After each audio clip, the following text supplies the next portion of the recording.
Welcome to Navigating Your Retirement. I am your co-host, Tony Shore, but I am here with our host, the man with the plan, our residential financial expert, Travis Chance.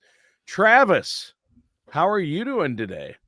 Tony, I'm doing well. 4th of July went off without a hitch. No Nice. one lost a digit. No one grabbed a lit sparkler. All 10 digits. Yep, that's Yeah, good. yeah. No one grabbed a lit sparkler this year. Well, That's good. actually, the story is, and one day she'll be mad at me for telling this story. My daughter, I think I told you this. Yep. When she was 5, like this was post COVID.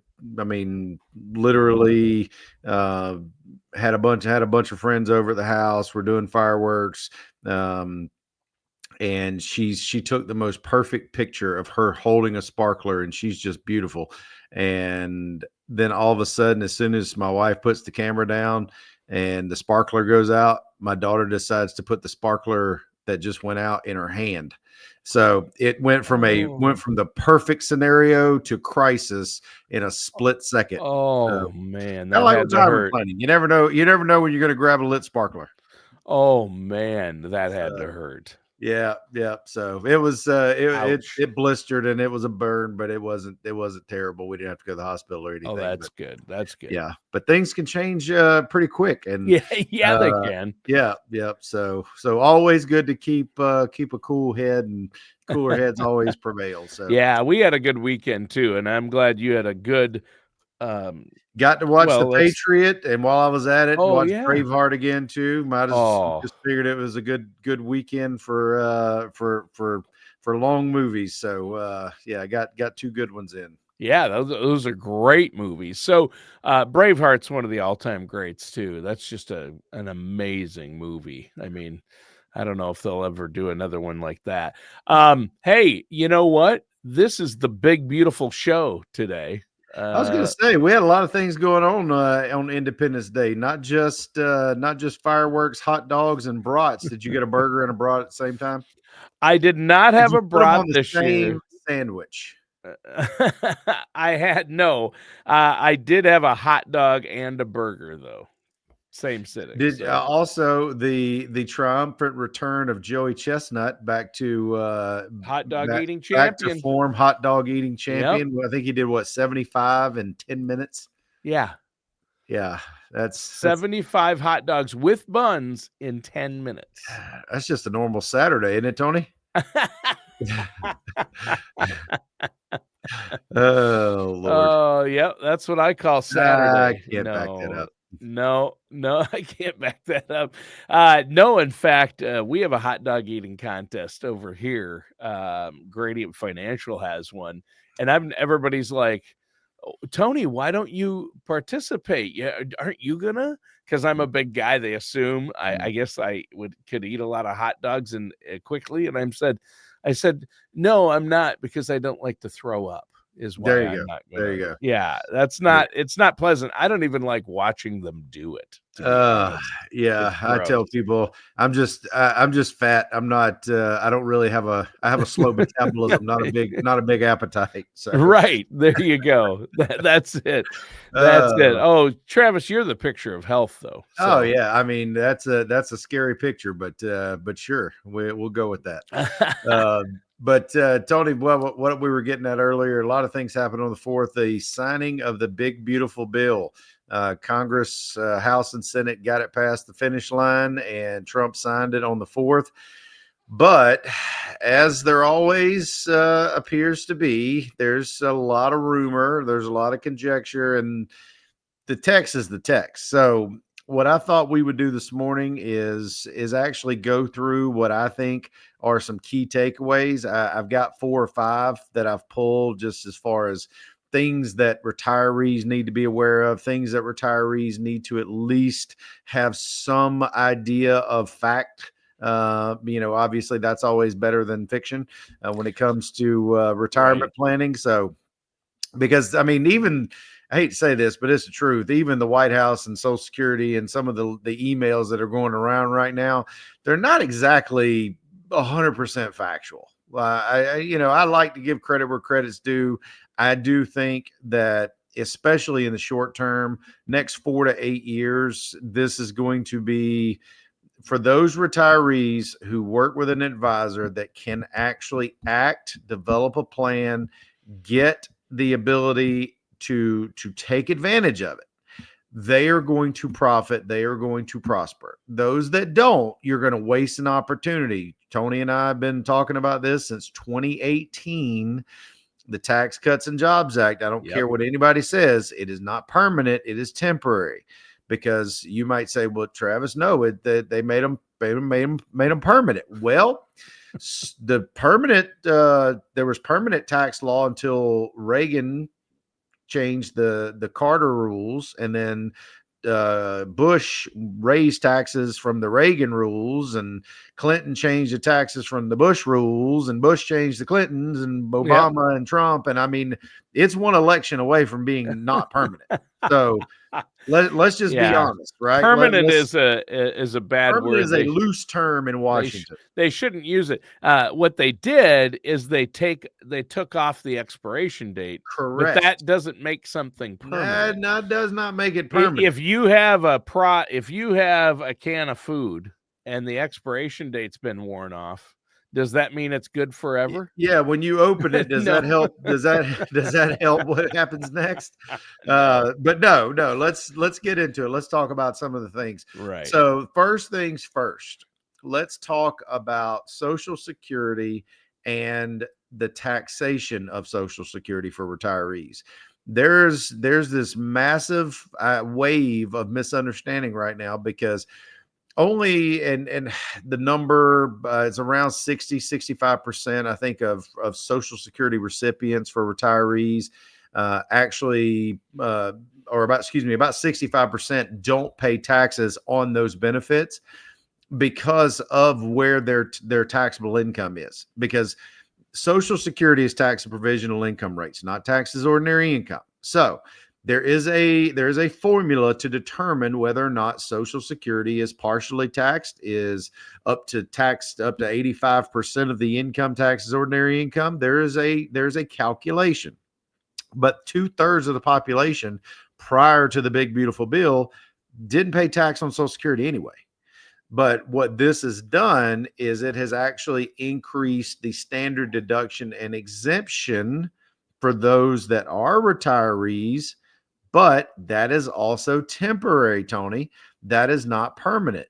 That is only for those 65 and older. So, for instance, if you do your own taxes, or if you let someone do them for you, you have a CPA, you know that once you hit 65, you get an additional bonus uh, standard deduction and exemption. It goes up. It's not just the standard, which is around 31,000. It's going to go up to closer to 35,000.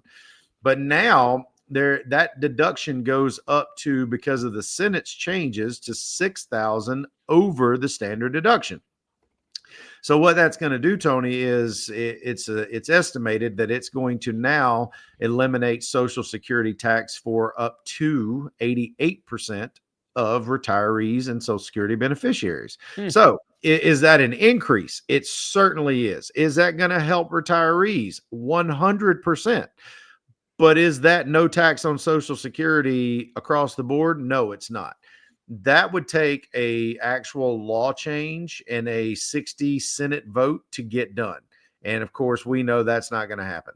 Right. So once again, it is thrown out there that, this is just, this is happy days are here again, and everybody's singing and dancing and doing the chorus line because there's no tax on Social Security, but that's not the truth.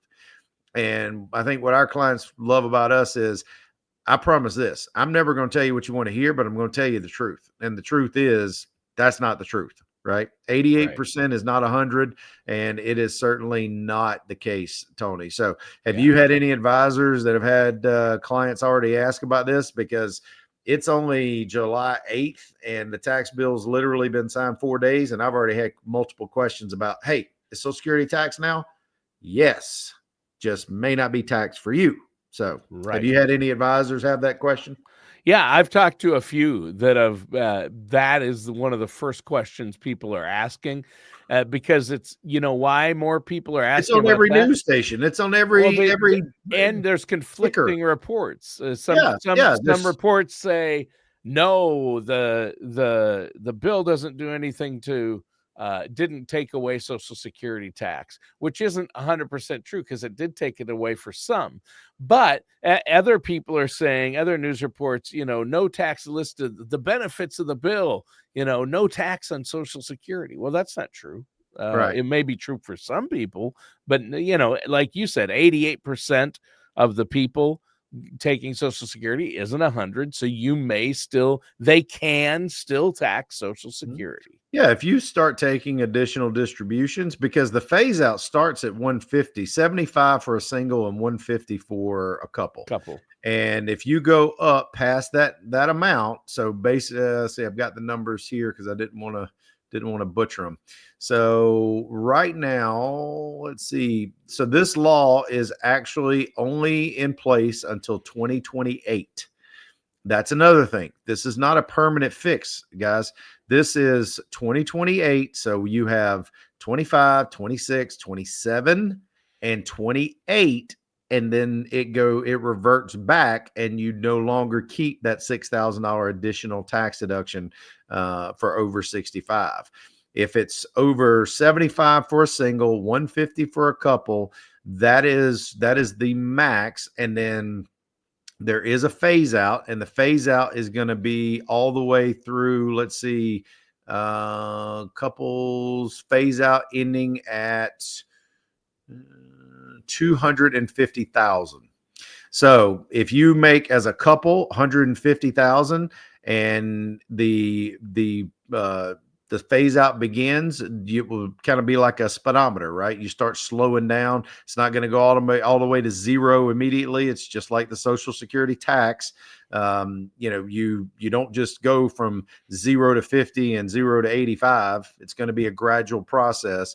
So similar to retirement contributions, similar to the current Social Security tax code, it is a phase out. So there are going to be opportunities, but they need to be handled like surgery. It needs to be with a scalpel. You don't just go in there with a hatchet, right? You Right. can't just automatically say, well, I'm just going to start doing I'm going to take these distributions and I'm going to do these Roth conversions and I'm going to do this and I'm going to do that. No, you need to be surgical, because we've talked about, Tony, the key takeaway for me on this is this. We've talked in the past, there's a magic number for every single person. Every single person. And I'll give you an example, real life case, working on it this week.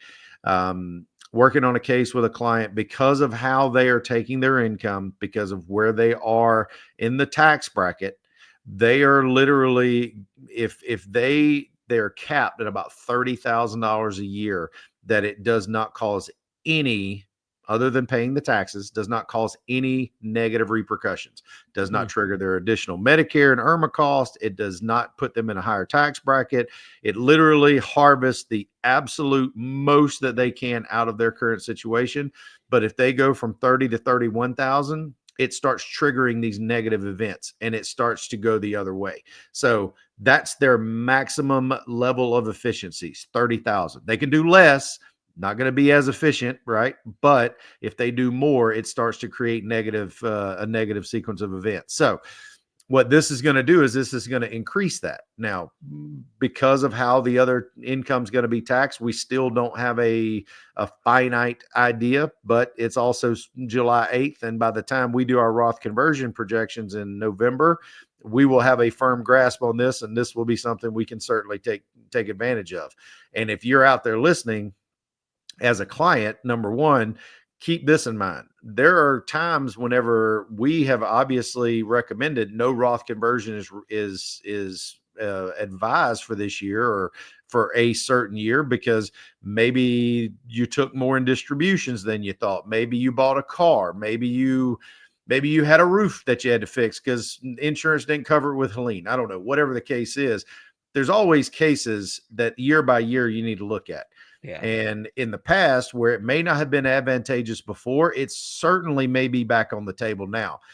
And if you're a non-client, if you're a what I would call a future client, you just don't know it yet, you have actually got a lot of opportunity, and your advisor needs to be looking at all of this for you. And if they're not, that's why you're listening to me, and that's why you need to give us a call. So that, Tony, by itself, I mean, I could go on for 30 minutes on just the impact and the efficacy of this new deduction that seniors have, that they're really going to want to take advantage of. Oh, yeah. And The really, Travis, let's point out that in order to really maximize some of the benefits that the bill provides, especially for seniors, because with every bill like this, it's a bloated bill. It got pretty big. It is the big, beautiful bill. So there's a lot in there. There's always pros and cons, but there are some serious pros for retirees when it comes to finances. But it gets complicated, and you have to look at where you're at, what your situation is, Mhm. and you shouldn't do it without working with a trusted financial professional, somebody like yourself. And Travis, this is what you do day in and day out, and you can help people figure this out and make it part of their plan to take advantage of these things, right? Tony, you put it so eloquently. Maybe I don't even need to speak on the show. I'm just kidding.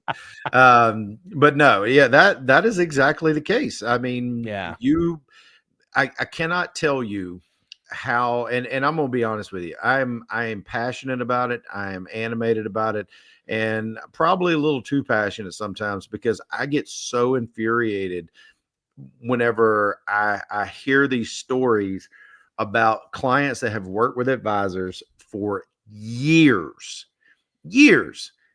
and they didn't take advantage of the tax code for the last 8 years, or Mm.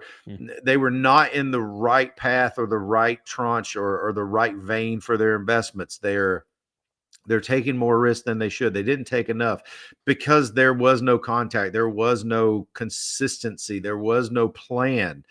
And it just infuriates me that there are literally wasted opportunities that some retirees can't get back, because let's face it, there are a lot of cases where I think a lot of advisors are good people, but I do think that there is not the level of detail and not the level of care that I feel like is owed.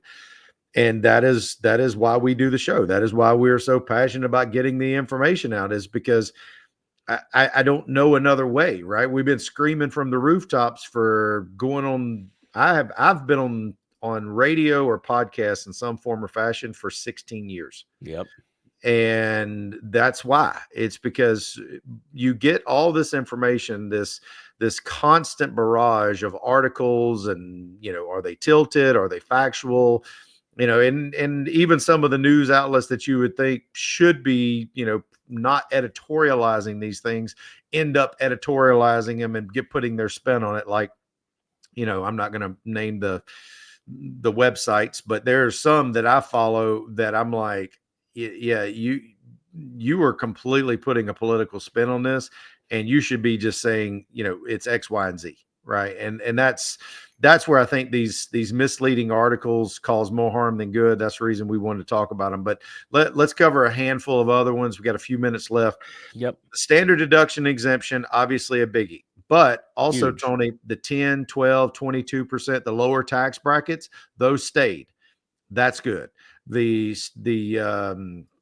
marginal tax rates increased with inflation, so that gives us more capacity to do tax planning and for clients to take more income in a lower tax bracket. That's good. Um, we also saw no change. I was actually looking for, they always like to paperclip things, and I was looking for something like a Secure Act 3.0, but that didn't happen. Kind of like they did in the omnibus bill in 2022, whenever they amended the RMD rules again. That didn't happen. Those are still 73 and 75, so that's good. Some consistency there. QCDs still stayed in, didn't get eliminated to try to pay for some of the tax bill. Roth RMDs are still not required, right? There is no RMD for a owner, just for a beneficiary. Roths are still tax-free growth. I Mhm. know there was a big misconception prior also about, Travis, there's no way they're going to just let this thing grow tax free forever and Roths are going to be back in and taxable and yada, yada, yada. That did not happen. That has not happened. That is not going to happen, I don't believe, in your No. lifetime. The medical deduction and senior credits. Medical deduction is going to stay at 7.5. That's good, right? We don't want it to keep creeping up because that makes it harder and harder to deduct medical expenses, and a lot of retirees have those, so we want to keep those. That was good. And then the last thing, just to kind of to put a bow on it, is the estate planning, because of course the goal is take care of mom and dad, but then we want to leave everything that's left to the kids and grandkids as cost effectively as possible. And that standard, or excuse me, estate tax exemption is still over $13 million per person. So certainly, Tony, I know it's going to be hard for you to skate under that. So it's just, just know that you and the missus are okay. You're Whew. not going to be subject, or your kids are not going to be subject to estate tax. So, folks, just to recap, there are some really good things in this bill. There's a lot of misconceptions out there, but the good points are taxes are going to stay lower for a lot of people. Yeah. It should simplify the filing process. Social Security changes have happened, but maybe not to the degree that you think. And then, of course, some of the things that we've been accustomed to over the last few years, those remain in place. So there's not a lot of upheaval there. So, folks, the reason that I think an advisor is something that can benefit you is because our job is to plow through this information and pull the nuggets and mine the nuggets out that can benefit you, your family, and your heirs. And there's a lot of you out there that are in the boat with us, and that's what our job is. But for those of you who are not getting that level of service, or if you're a client and you've got friends and family that are not getting the same level you are, that's why you need to give us a call. 877-269-0839. That's 877-269-0839. And remember, retirement needs to be by design, not by default. All right. Thank you, Travis. We'll end it right there. Again, talking about what's in that big, beautiful bill today. A lot of great information. But before we go, let our listeners know once again how they can get a hold of you one more time. Absolutely, Tony. They can call us at 877-269-0839 or visit us on the web at chancefinancialgroup.com. Go to our events page and check out our class schedule coming up. You might be surprised at how much you can learn in that environment. It's coming up. They're going to start here in about a month, and we've got several offerings in the Savannah, Bluffton, and Statesboro area. So give us a call or go on our website, check us out, sign up for one of the courses, and actually get educated on your retirement and the process. Sounds great. Thanks, Travis. Listeners, thanks for tuning in. That does it for today's episode of Navigating Your Retirement with our host, Travis Chance.